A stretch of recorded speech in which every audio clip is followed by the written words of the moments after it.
Hello everybody, Captain Klein here, and welcome to our 10th edition of Q&A with the Captain. Now you probably noticed we didn't have a 9th edition last week, and I'm sure you were disappointed by that. So after we filmed our video last week, we've discussed how rapidly changing the environment is with COVID.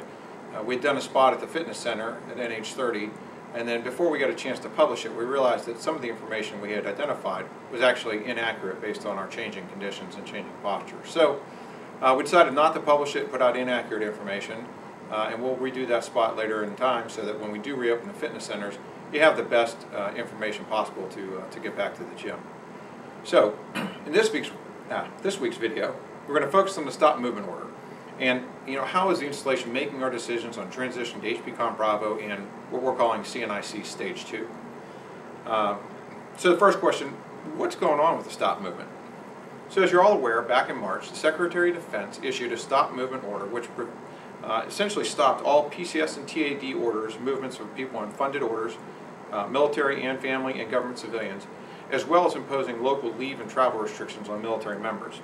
So originally it was supposed to be in effect through May 11th, and then it was extended to June 30th. So in late May, SecDef issued another update to that removed the June 30th deadline and went to a conditions-based approach for changing the stop movement. The Navy followed this week with two nav admins, 168 and 169, that really provide a lot of great details on how that affects us and how we're going to implement it. But I'll explain a little bit of it today. So essentially, we've moved to a two-factor process to determine when it's okay to resume our movement. It begins with a DoD assessment. They go state by state on it's a green or a red status on the state. And so they look at several different factors of making that decision. What is the state status on shelter-in-place restrictions? They're looking for a 14-day downward trajectory flu-like and COVID-19-like illness, and a 14-day downward trajectory of new COVID cases. So once a state is considered to be green, by satisfying those criteria, each installation then has to do an assessment of the local conditions. So some of the factors we consider are local symptom and case trajectory for influenza and COVID-like illnesses, removal of local travel restrictions, so the availability of essential services like childcare, schools, and because we're talking about PCS moves, there's some concern about having the availability of moving services and moving service quality assurance capacity. We also look at hospital capacity to treat COVID patients, the tracking and tracing capacity of the local health departments, and our own capacity to quarantine or isolate people who have been diagnosed with COVID illness or been exposed to a COVID patient. So we refer to all that as our medical intelligence. Now, once both the state and the installation meet those criteria, movement between those locations can be authorized. But there are still restrictions depending on how you travel, and we're still working through what those are going to be because we just got the nav admin this week. But just being authorized to move doesn't mean there won't be a restriction of movement on the departure end or on the arrival end. So the next obvious question is, where are Virginia and the Hampton Roads installations in this process? Well, today, actually about 30 minutes ago, I pulled up the most recent DoD assessment of states, and that's the one I showed you earlier. And today, for the first time, Virginia actually showed up as a green state, which means that DoD has assessed that it's okay for the installations to go through their process to determine whether or not movement is authorized again.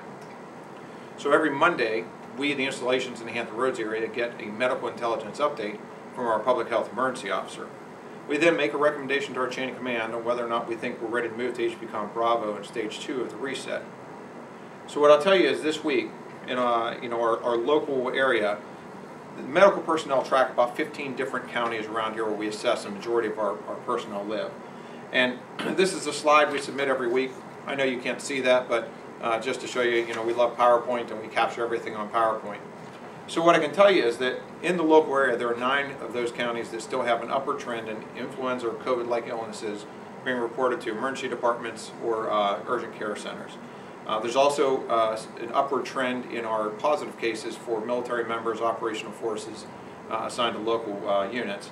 And the tracking and tracing capacity in the local area is still limited as the Virginia Department of Health and the local health departments go through a hiring process to get more folks on board for that. So as a result of all that, our recommendation this week, collectively from the Hampton Roads area installations, was that we are not ready to transition to HPCOM Bravo just yet. Now with Virginia being declared green as of today, and we'll get another assessment on Monday from the health folks, medical folks, on whether or not we've made progress in those areas. We'll make another recommendation next week.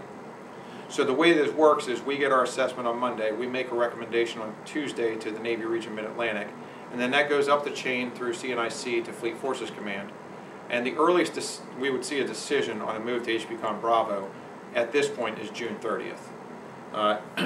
When that decision is made, that doesn't mean we immediately transition. There's then a process by which we go through reopening services and relaxing those restrictions. So once that happens, when there is a move to HPCon Bravo, you can be certain that I will make sure you know what the updates are, and importantly, I think for everybody's quality of life, what the updates are on our leave and liberty policies. For right now, we remain in HPCon Charlie, Health Protection Condition Charlie, and that obviously limits active duty personnel to essential travel only between home and work, and for essential stops for groceries and gas, pharmacy, that type of thing. The one thing I can tell you, though, when we do make that transition, is that the processes we follow to grant leave and liberty and do our moving is going to be very different than anything we've done before. It's going to be much more involved, and it is going to require a lot more supervisor involvement in approving those moves and that travel. So finally, for our sailors who are waiting for PCS orders, NAV Admin 169 also published this week. It established detailed business rules for priority for PCS moves. So based on our understanding right now, your detailers, if you're subject to PCS orders outside the local area, your detailers should be getting in touch with you, and they're doing it based on operational priority, and so we're pursuing waivers for folks as necessary to move, even if we aren't green at that time. And we're looking at, there might be further ord mods or delays in PCS. Admin officer, our career counselor team is intimately involved with that, and certainly it's our top priority to make sure that your transition, your move from our command is smooth. So with that, I ask you all to stay healthy, wash your hands, wear your face masks, and until next time, Captain out.